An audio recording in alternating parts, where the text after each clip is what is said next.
저는 요즘 제 인생에서 가장 많이 삶에 대해 그리고 죽음에 대해 많이 묵상하고 또 고민하고 생각하고 있는 시기를 보내고 있는 것 같습니다. 그리고 또한 사역에 대해서도 많은 묵상을 하고 있고요. 어떻게 살아가야 하는가, 그리고 어떻게 죽어야 하는가, 그러한 부분을 많이 묵상하면서 자연스럽게 예수님께서 어떻게 살았나, 그리고 예수님께서 어떻게 말씀하셨나라는 복음서를 다시 묵상을 하게 되었습니다. 그러다가 오늘 말씀 설교 본문으로 정하게 됐는데요. 오늘 본문은 감람산 강화라고 하는 마태복음 24장 25장에 걸쳐서 우리 예수님께서 십자가에 달려 돌아가시기 전에 마지막 유언과 같은 말씀, 그리고 마지막 때를 지혜롭게 준비하기를 바라시는 예수님의 마음이 절절히 느껴지는 그러한 본문입니다.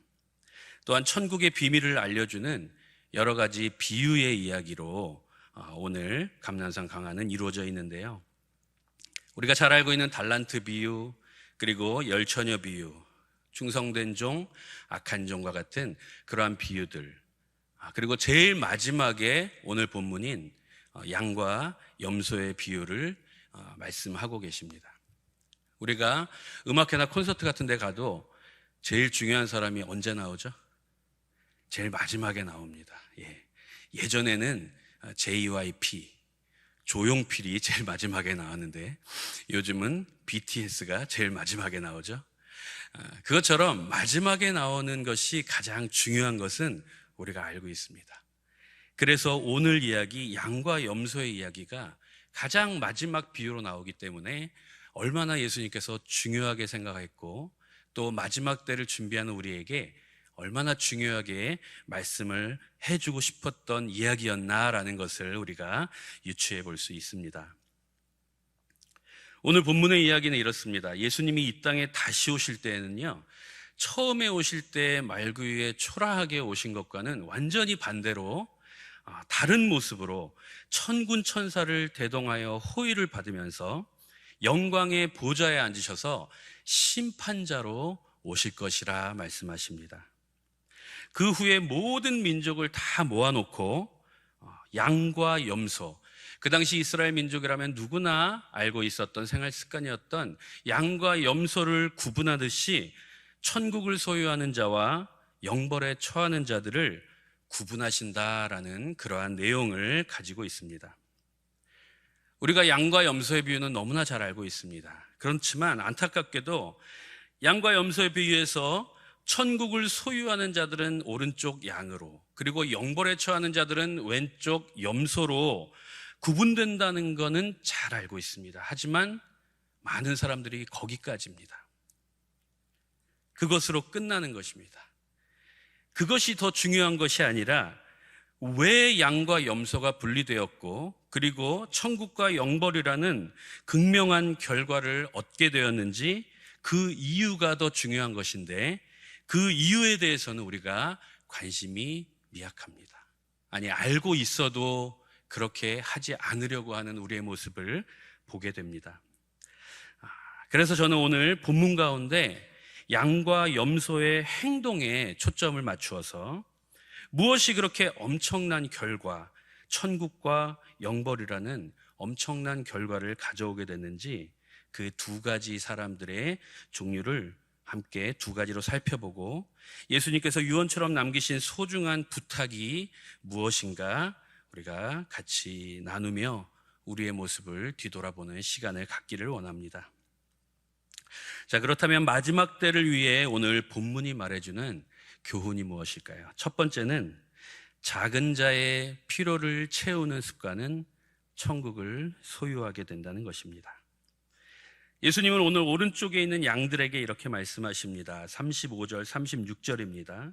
내가 줄일 때에 너희가 먹을 것을 주었고 목마를 때에 마시게 하였고 나그네 되었을 때에 영접하였고 헐벗었을 때에 옷을 입혔고 병들었을 때 돌보았고 옥에 갇혔을 때에 와서 보았느니.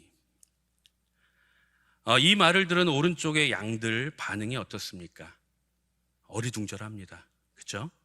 그들은 이렇게 말합니다. 37절 이하를 보면은요, 이에 의인들이 대답하여 이르되 주여 우리가 어느 때에 주께서 줄이신 것을 보고 음식을 대접하였으며 목마르신 것을 보고 마시게 하였나이까. 38절 39절에서도 계속해서 자신들이 한 것은 아무것도 기억나지 않는다고 지금 오른쪽의 양들은 이야기하고 있습니다. 이때 예수님께서는요, 오늘 본문 말씀의 핵심을 말씀하십니다. 40절이죠. 다 같이 읽을까요? 40절은 시작. 임금이 대답하여 이르시되 내가 진실로 너희에게 이르노니 너희가 여기 내 형제 중에 지극히 작은 자 하나에게 한 것이 곧 내게 한 것이니라 하시고. 지극히 작은 자 누구입니까? 지금 35절부터 계속해서 나왔는데요, 줄인 자들, 목마른 자들, 그리고 나그네, 헐벗은 사람, 그리고 병든 사람, 옥에 갇힌 사람입니다. 이들의 공통점이 무엇인가요? 다른 사람의 도움을 필요로 하는 자들이라는 것입니다. 이 원어적 표현은요, 무가치하게 여겨지는, 그리고 사람들의 관심을 끌 수 없는 이라는 뜻을 가지고 있습니다. 그 사람들을 돌보는 것, 바로 그것이 예수님 자신을 돌본 것이라고 말씀하고 계십니다. 주님은 지금 자신과 지극히 작은 자들을 동일시 여기고 계십니다. 놀랍지 않습니까? 우리가 예수님을 눈으로 볼 수는 없지만 이 땅의 삶에서도 우리는 예수님을 직접 섬길 수 있다는 것입니다. 잠언 19장 17절에는 이런 말씀이 나옵니다. 가난한 자를 불쌍히 여기는 것은 여호와께 꾸이는 것이니 그 선행을 갚아주시리라. 여기에서 우리 오른쪽 양들의 마음 자세를 집중해야 할 필요가 있습니다. 그들은 지금 오히려 자신들은 완전하지 않다고 생각하고 있습니다. 묵묵히 하나님의 나라의 의를 추구하고 또 선을 행했던 자들이었습니다. 그럼에도 주의 말씀에 순종하여 소외된 이웃에게 선을 행하고도 그것이 결국 주님께 한 것인지 조차 생각하지도 못했기 때문에 조심스레 자신들이 오른쪽에 있는 이유를 예수님께 반문하고 있는 것입니다. 이 마음 자세가 무엇 때문에 온 것일까요? 저는 여기서 이 말씀을 묵상하면서 한 가지 단어가 떠올랐습니다. 바로 오늘의 말씀의 제목인 습관이라는 단어가 떠올랐습니다. 오늘 말씀의 제목이 천국을 소유하는 습관입니다. 습관이란 무엇일까요? 예전에는 국어사전에서 단어를 찾았는데 요즘은 초록색 창에서 단어의 뜻을 찾습니다. 습관, 어떤 행위를 오랫동안 되풀이하는 과정에서 저절로 익혀진 행동 방식이라고 나오더라고요. 이 습관이라는 단어 자체만을 두고는 좋다, 나쁘다라고 말할 수 없습니다. 왜냐하면 그것을 잘 사용하면 좋은 습관이 되고 그것을 안 좋게 사용하면 나쁜 습관이 되기 때문이죠. 좋은 습관의 예를 한번 들어볼까요? 지난 몇 주 전에 일본에서 올림픽이 열렸죠. 그때 코로나로 힘들어하는 우리 국민들에게 화이팅을 외치면서 금메달을 선사한 소년 궁사 김재덕이라고 있습니다. 18살이에요. 그런데 그 김재덕 군이 중학교 3학년 때까지 그 연습량이 하루에 700발에서 1000발 정도를 쐈다고 합니다. 그리고 시간으로 따지면 오전 8시부터 밤 10시까지 연습을 했다고 합니다. 과연 금메달을 목표로만 했을 때 그러한 연습이 가능할까요? 저는 그렇게 보지 않습니다. 그는 습관적으로 또 즐기면서 기뻐함으로 그 일을 했다라고 생각을 합니다. 또한 운동뿐만이 아니라 음악도 마찬가지인 것 같아요. 악기 연주도 그렇지만 정말 얼마나 기쁨으로 즐기면서 습관적으로 했느냐에 따라서 악기 연주의 실력이 향상되는 걸 볼 수 있습니다. 반대로 나쁜 습관은요, 우리가 우리나라의 속담 하나만 봐도 압니다. 바늘도둑이 소도둑된다라는 속담이 있듯이 이처럼 좋은 습관을 들이는 것과 나쁜 습관을 들이는 것은 시간이 점점 지나면서 엄청난 차이를 나타나게 됩니다. 오른쪽 양들이 예수님의 말씀에 반응하는 부분을 다시 한번 자세히 살펴보기를 원합니다. 물론 지금 양들은요, 자기들이 직접 주님을 영접하고 또한 도와준 적이 없다라고 말하고 있는 것이긴 합니다. 그렇지만 보통 도움이 필요한 자들에게 이 정도 선한 일을 했던 사람들이라면, 그때 말씀하시는 거예요? 그거요? 에이, 뭘 그런 거 가지고. 예, 보통 이 정도는 나올 텐데, 지금 양들의 모습은 전혀 그런 것이 아닙니다. 습관처럼 한 행동은 기억나지 않기 때문에 그런 것이죠. 양들은 좋은 습관을 택했습니다. 그들의 그 모습에서 우리는 얼마나 평소에 습관처럼 사랑을 실천하였는지 알게 되는 것입니다. 왜냐하면 그들은 그 어떤 보상이나 대가를 기대하고 한 것이 아니었으며, 또한 하나님 사랑에 대한 마땅한 반응으로 그러한 선을 행하였습니다. 그리고 마지막 감사함으로 아무것도 바라지 않고 베풀었던 것입니다. 예수님이 인정하시는 그 놀라운 사랑을 실천하고도 내 모습에, 내 삶의 습관으로 당연히 한 행동이었기 때문에 완전히 잊어버리는 것입니다. 우리가 누군가에게 선을 베풀고 나서 반응이 올 때가 됐는데, 내가 이 정도 했는데 연락이 없네, 사장님한테 얘기 안 했나? 이런 식으로, 그것은 진정한 선이 아닙니다. 진정한 사랑의 실천이 아닌 것이죠. 오늘 본문을 통해 예수님이 진정으로 원하시는 사랑의 실천이 무엇인지 우리는 알게 됩니다.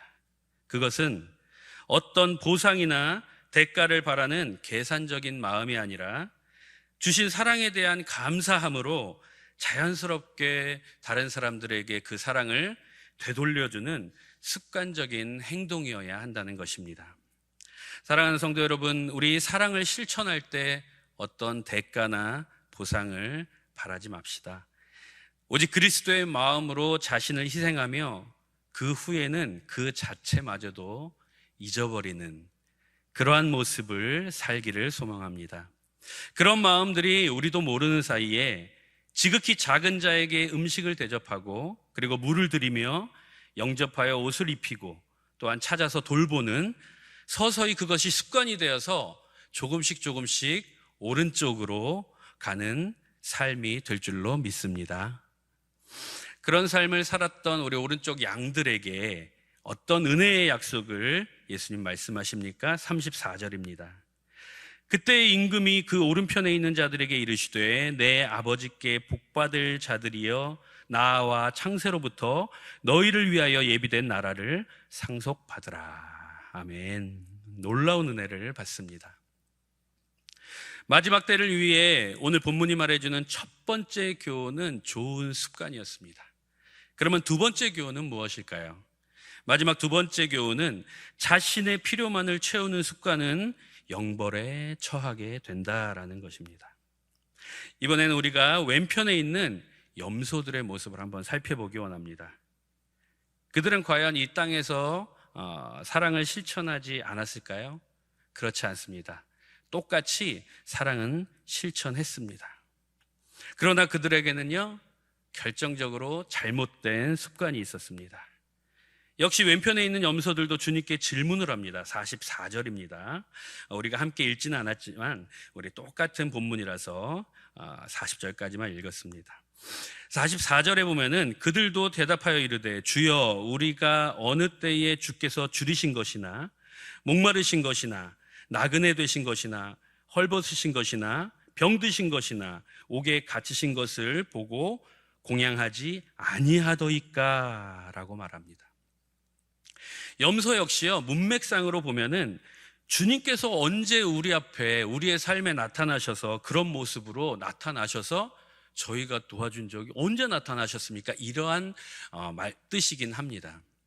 그렇지만 우리가 어느 때에 아니하더이까, 이러한 말투, 그리고 이렇게 말하는 모습만 봐도 우리는 양들의 모습을 유추할 수 있습니다. 안 했던 날을 되보라는 것이지요. 양들과는 반대로 본인들이 했던 선한 일들의 시간과 장소까지 다 기억하고 있는 듯 보입니다. 쉽게 표현해서 이런 거 아닐까요?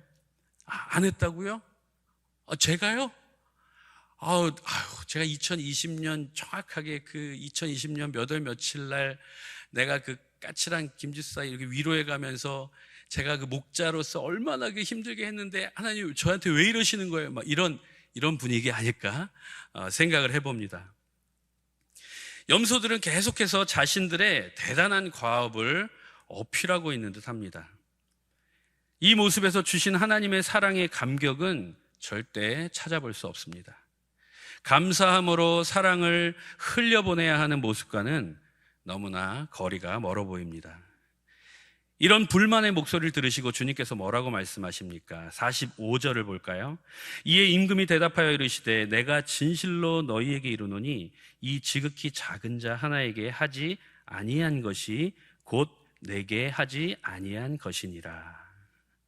결국 진정으로 소외되고 도움이 필요한 지극히 작은 자들에게 그들이 도움을 준 것은 하나도 없다라는 것입니다. 자기들에게 찬양과 감사가 돌아올 경우에는 앞다투어 그 자리에 섭니다. 하지만 작은 자들이 있는 곳, 진정으로 아무도 알아주지 않는 곳에서는 냉정하게 돌아서는 염소들의 삶의 습관을 우리가 볼 수 있는 것입니다. 결국 이 모습도 습관이죠. 하나님을 나타내기 위한 습관이 아니라 자기들의 필요만을 채우기 위한 나쁜 습관이었던 것입니다. 우리는 이제 가을이 오고 하면 태풍이 불어서 뉴스에서 노란 작업복, 때묻지 않는 노란 작업복을 입고 사진 한 장 찍기 위해 수해 현장을 찾는 정치인들을 심심치 않게 봅니다. 또한 슬프게도 교회 사역 가운데서도 양 코스프레를 한 크리스천들이 여전히 존재하고 있다는 것입니다. 작은 자를 찾지 않고 자기들만의 필요를 습관적으로 채웠던 왼쪽에 있던 염소들에게 어떤 결과가 찾아옵니까? 41절, 참 무서운 말씀입니다. 또 왼편에 있는 자들에게 이르시되 저주를 받은 자들아 나를 떠나 마귀와 그 사자들을 위하여 예비된 영원한 불에 들어가라. 캐나다 로키 산맥에서 내려오는 물줄기가 있습니다. 그 물줄기가 하나로 내려오다가 어떤 바위를 만나면 거기에서부터 두 개로 쪼개진다고 하는데요. 그 위치에 큰 바위가 하나 있는데 그것이 바로 디바이드 크릭이라고 한다고 합니다.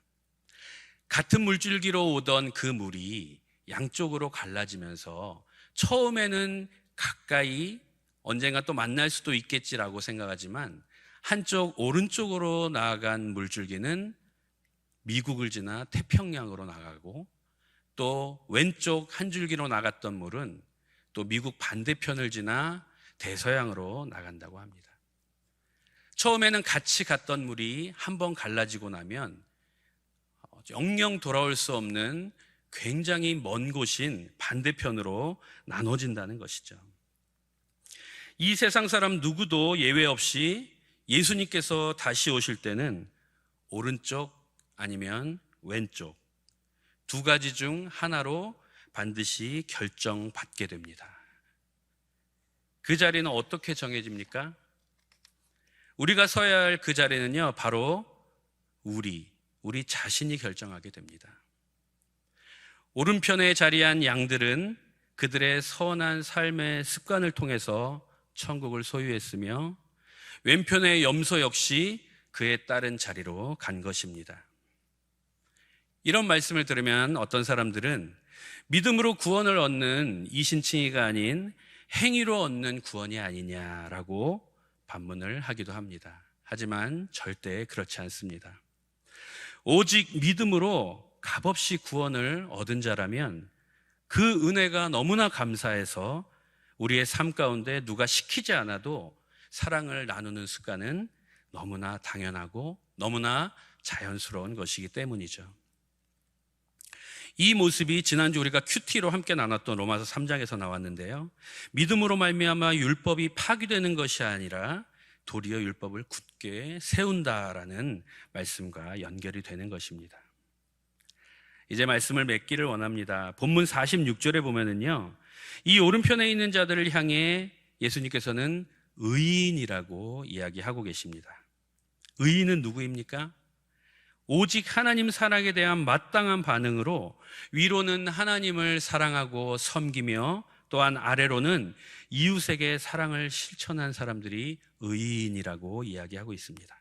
자신이 한 선행을 잊어버리는 것, 그런 척 하는 것이 아니라 양들처럼 내가 한 것은 아무것도 없다, 그렇게 믿는 것, 그 행동이 삶의 습관이 된 자들이 바로 하나님이 인정하시는 의인인 것입니다. 누가복음 10장에서는요, 예수님을 시험하려던 한 율법사의 이야기가 나옵니다.